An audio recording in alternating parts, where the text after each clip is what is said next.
Hello and welcome back to CNBC's coverage from the World Economic Forum at Davos. I'm Karen Cho. Joining us now to discuss how the commercial property market can navigate turbulent times is the global CEO of JLL, Christian Ulbrich, joins me now. Christian, thank you so much for stepping into the studio to speak to us.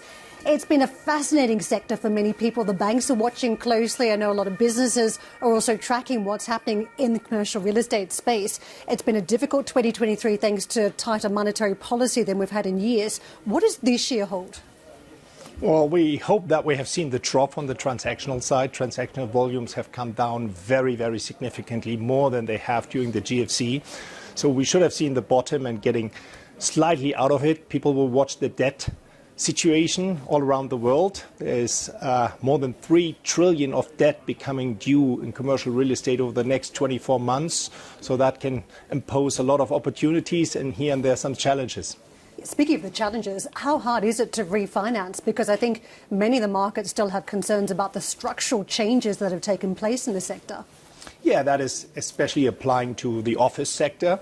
So what we have seen, obviously, interest rates went up very strongly. Then they came down again over the last 8 weeks.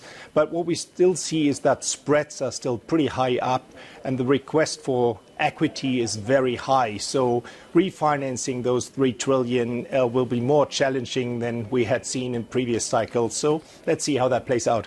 What trends are now happening in some of the major centres, from Manhattan, New York to Canary Wharf in London? What are you seeing? Because what we've seen through the London perspective, and we speak to Canary Wharf quite often, is that they're trying to repurpose some of the property, some of the leases that would have been taken up by, say, the banks to biotech, to medical. So what are you seeing in terms of trends across these big cities?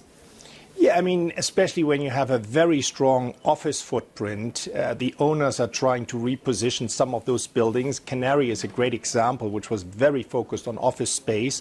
And they are quite successfully repurposing some of those buildings, or the new developments are going into different sectors so that Canary becomes much more mixed use area rather than just an office area. I think Manhattan, we have this kind of bifurcated market. The top end of the market is going extremely well. We have more demand for top end space than we have actually offerings. But then you have all that mediocre buildings, and those buildings are struggling because the return to office in North America is still lagging the other two regions quite significantly. If we just pull into the conversation the macro, I just stopped and had a chat in the Congress Centre to the CEO of Manpower, and he was telling me, look, it's probably going to be a soft landing because the unemployment rate is only going to inch up from here because of the starting point from where we've been. If that is the case, and we are looking at a very soft landing versus some of the scenarios that we could still hit a recession, what does that mean in terms of the outlook for the sector? How different are the two scenarios? Well, I guess the employment market has still been very strong, especially in the US, also in other markets, sometimes for different reasons. In some markets, demography is kind of helping the employment market. With regards to the take-up of office space, I would say that you see a concentration into the large metropolitan areas. And so if companies ditch space, they tend to ditch that space mostly in more remote areas. And so in the large cities and the large metropolitan areas, I don't think that the impact will be that strongly seen. One of the big themes here in Davos is climate change and how do we get to these net zero outcomes. Decarbonisation of the real estate sector is key. You've been a part of a number in the industry calling for climate change law in the UK, for example. What changes need to happen at a policy level to make a difference in climate change in your sector? It may not be very popular, but I'm strongly advocating for a much higher carbon price. With a much higher carbon price, we will also make it easier for existing buildings to be repurposed. At the moment, it is very often cheaper to take them down and build brand new, but that is from a carbon footprint not ideal. So we have to find a solution for all these existing buildings. And 80% of the buildings which we will be using in 2050 are already there. And we have to make those buildings green, and we have to convert those buildings into space which is actually sought for. And therefore, we need to find ways to finance that. One way is a carbon tax. Where does that leave new builds, though? Because that is still another part as we talk about low affordable housing. Does that drive up the cost and change the affordability metrics of new housing?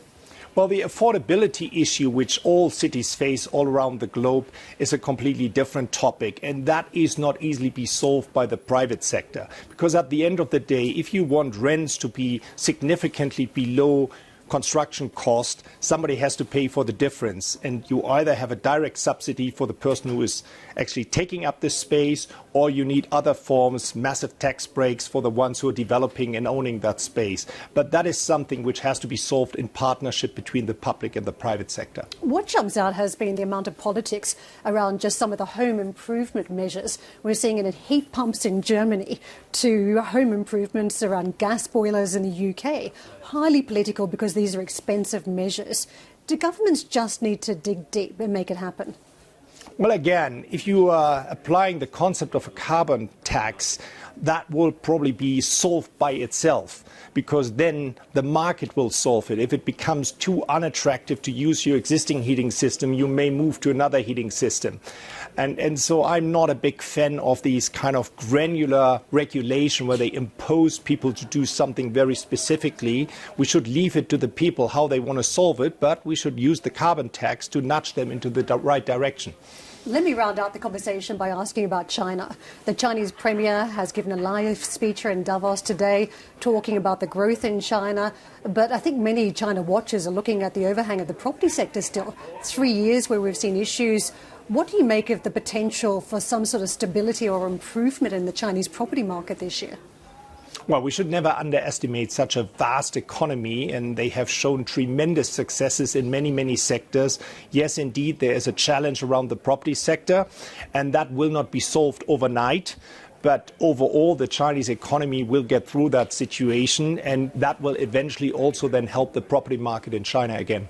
Christian, it's been so interesting speaking with you. Thank you very much for your time today. Thank you for having me. Christian Ulbrich with us, the global CEO of JLL.